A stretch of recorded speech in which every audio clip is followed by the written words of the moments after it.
My name is McCamant. This video describes my prototype for the Texas Instruments Inductance Sensing Contest.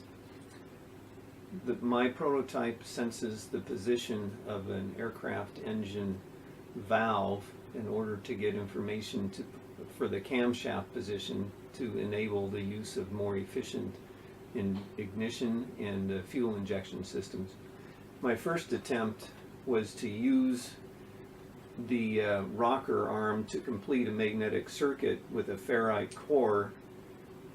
However, it had a couple problems. The first is that the magnetic core was too close to the cover of the rocker arm, which provided interference with proximity sensing. The second problem is that the shape and the material of the rocker arm made it a poor magnetic path.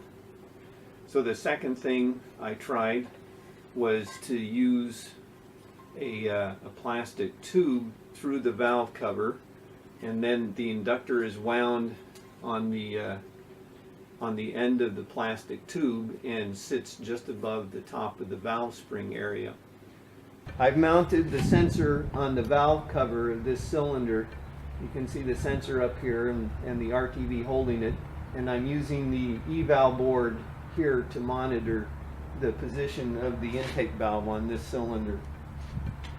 So now as I rotate the engine through by hand, we can see the proximity sensor is the main thing that changes. As the valve drops, we can see it changes from 20,000 to 15,000 on the raw data there. Take me a second to rotate it all the way through, and then there we see it coming back up again.